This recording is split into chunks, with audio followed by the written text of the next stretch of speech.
Okay, be honest. Do you think I have too many pumpkins?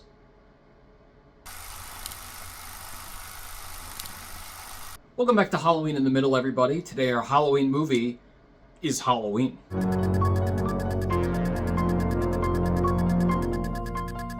Halloween is the iconic 1978 slasher film about a serial killer who returns to his hometown on Halloween night for blood and chaos. It stars Jamie Lee Curtis, Donald Pleasance, Brian Andrews, Kyle Richards, Nick Castle, and Tony Moran. So we have once again reached one of the best days of the year, although it means that the best time of the year is just about to come to an end. But November is still a thing. It doesn't have to go right into Christmas. Just remember that. And it's so cool because as I'm doing this review, the leaves are blowing, it's crisp outside, it's kind of overcast and a little spooky. If I was to put like a song over today, it would be Season of the Witch. It just feels like that, you know? And it was inevitable that I was going to have to do a review on and give my thoughts on probably one of the most iconic, if not the most iconic Halloween movie of all time, Halloween. I have a funny relationship with Halloween. I didn't actually watch it for the first time until like, I don't know, maybe 2020 or something like that. So I've only been watching it pretty recently. But there are some people who swear by this movie, think it's the greatest thing that has ever been made. And then there are some who just don't get it. I don't think I'm either of those camps. I'm kind of somewhere. I'm not gonna say it. I already did this in the last video. Now, in the last couple of years, it has become a Halloween staple for me, one that I do have to watch every single Halloween season. That being said, I don't think it's that great. Look, we'll get into it in a second, what I like and don't like about the movie. But the one thing that always bothers me is that people are like, this is the OG slasher. This is the original big slasher horror movie. No, it's not! Texas Chainsaw Massacre and Black Christmas both came out 4 years before that. Texas Chainsaw, at least, has one of the most iconic slashers in there with Leatherface. And let's not even forget, 18 years before this movie was also Psycho. That's definitely a slasher movie, even if it's an older one. And that came way before this. I will grant you, this one probably made it more mainstream with the whole Halloween thing and being on Halloween night, and you know, it probably got more people to go see these movies. I don't know how many were going to see Leatherface and Texas Chainsaw or Black Christmas. They were a little bit more underrated and underseen. But we gotta give credit where credit's due. This was not the first. Now, one thing I do have to give this movie, obviously I have to mention before going into this, is I have to give the caveat that it's a low-budget movie. It was made by an independent filmmaker, and it was made on an incredibly low budget of almost nothing. They were using all of their own props and clothes and everything. It's guerrilla style, basically. And that in and of itself always adds to like the kind of creepy horror look of these kind of movies. That in and of itself is impressive. So I will never not knock that. No, I will never knock that.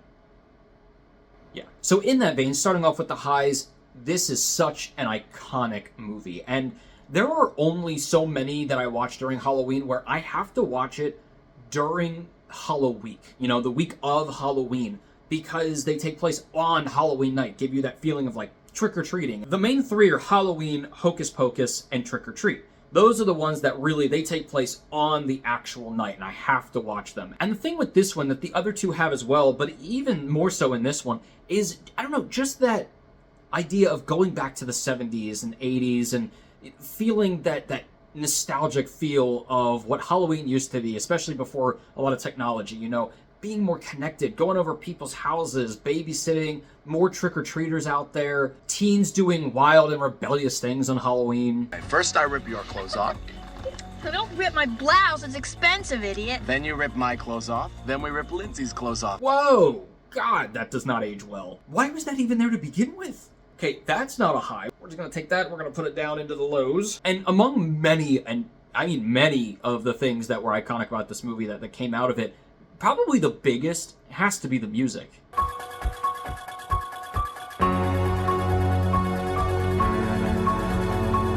Even if you're not a huge fan of Michael, that music, you gotta be like, that's some of the coolest. And it's so simple. You know, it's kind of like John Williams making the theme for Jaws. It's incredibly simple. John Carpenter wrote it himself, and sometimes the simplest is the most effective.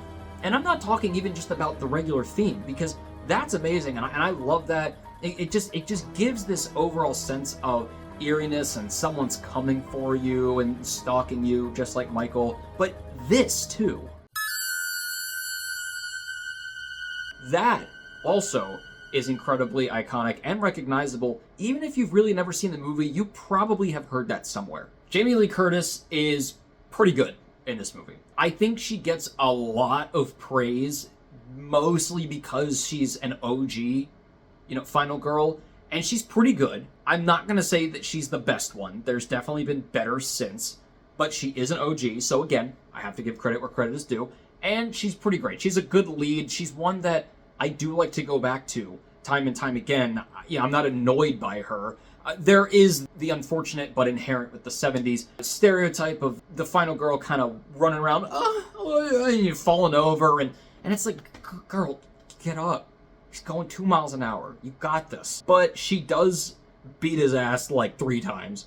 And this has nothing to do with this movie necessarily, but in the sequel, she gets even more badass, so that's pretty cool. But I will say, the kills are pretty gruesome in this movie. And again, it's taking into context that this is a much older one. They've never really seen a whole lot like this outside of some more underrated and underground ones like Texas Chainsaw. So the kills in this, for being a pretty mainstream slasher movie, are pretty gruesome for the 70s, especially because they're, I don't want to say artsy, but there's definitely moments that I'm going to talk about in a minute that make the kills not only violent, but unique. Yeah, looking at it today, it's not the most violent thing. We definitely had way worse. I'm looking at you, Art the Clown. But for then especially, and still holding up today, they are some pretty good kills. Some of them are kind of generic, but some of them are pretty interesting.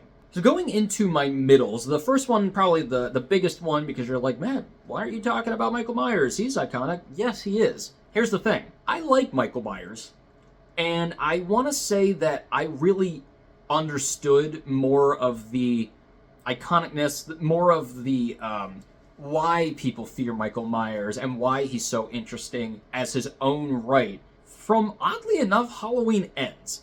Whether or not that was intentional, I don't know. But I like the idea that this boogeyman, this shape that they call him, is something that's not, it's not just him, it's the idea of him. It's the fact that anybody could take this on. It's the presence. I think that's an interesting thing, and I don't necessarily know if that was always the purpose of it, but I'm going to go with that because of the reason that this is a middle and why it's on the lower end. I've never been a fan of the whole Michael just never dies thing. And again, discounting Halloween Ends, because I think the way he dies in that is stupid as shit. Not that I've really had a whole lot of stakes in, is he ever going to die or whatever. But that's my point, is like, I don't care. If he never dies, then, why am I supposed to care? It's like what I thought about Superman for a while. If he's so powerful and irresistible to all these ways to try to kill him, then who cares? Yeah, I want to see him kill people, sure, walk around and whatever. But I've never been a fan of that, you can shoot him, you can stab, whatever, and he's just not going to die. Then, I don't know what to think about this man. The idea part of it, the idea of the man, I like. But I will say there is something about Michael that, upon rewatching this movie more, and specifically this movie, I've noticed, and that is, he is a little funnier than I remember.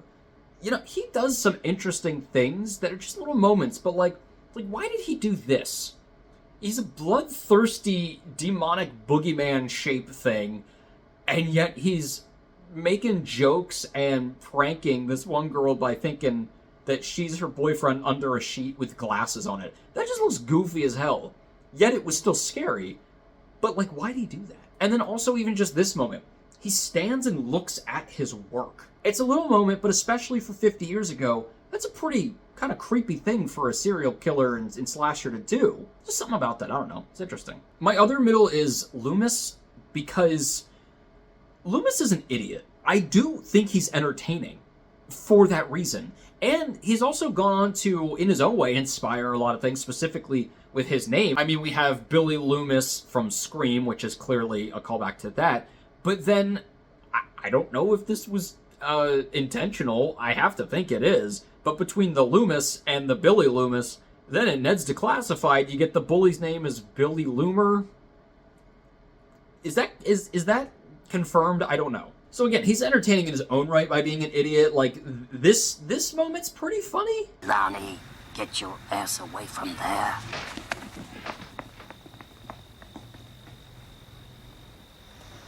But he's dumb, man, and he just frustrates me. The entire character of Loomis, no matter which movie, I've only seen a handful, but no matter which movie and no matter which adaptation of Loomis, he's just stupid. Or he's an ass, or he's pompous, whatever. He's just not good at his job. And it makes me frustrated. As for the lows of the movie, first off, and probably most apparent, is this does not look like a Halloween movie. I'm sorry, come at me all you want. It does not look like a Halloween movie. Yes, there's a pumpkin or two. Other than that, it's gray, it's empty, there's no decorations. If there wasn't pumpkins in this movie, I would not think it was a Halloween movie. And that kind of sucks. However, I will say, it does seem fall-ish, like maybe going into winter, like end of November. And I will say that coupled with the music, there's something about that, you know, when I'm walking down like a kind of regular city neighborhood street or whatever, you got the trees lining the sidewalks and the leaves blowing. I do kind of get that same sort of feeling from the movie, you know, itself. So I do link those. So there is that, but I would not think, oh, this is Halloween night. And that, I will say, is something that I think Rob Zombie's Halloween does better. Just saying. Again, with the caveat that this was a very low budget movie, it's very impressive for, you know, being made with how little they had and all of that. Some moments are just like, come on. Like, I get it, 70s and 80s movies in general, it was kind of clunky in some ways, the action wasn't the best, the way that the protagonist gets away from the villain or gets killed by the villain is sometimes cheesy and stupid. But like, this moment... you could have done something better. Also, I hate this shot. It seems on the surface like a great, powerful moment, like, oh my god, they're standing here and what has he just done? And they're taking in this moment. But really, if you think about it, without the camera pulling up and without the music, they're just standing there looking at each other for like a solid 60 seconds. No one does that. And what the weirdest thing is, I've seen that happen twice. It happened in this Supernatural episode too. Same thing, they're just looking at each other, like, what are you doing? So overall, as much as I just ragged on it, I do like Halloween. There are things that are definitely not as great as people say about it, even taking into account the budget and the creativity and all of that. I get that, for sure, and it is impressive, especially considering how much it has spawned in sequels, in, you know, all of the iconic moments and characters. It's not the best movie objectively. Let's be real. I get its effect, it's just not the best movie objectively. That being said, it is still a Halloween staple for me.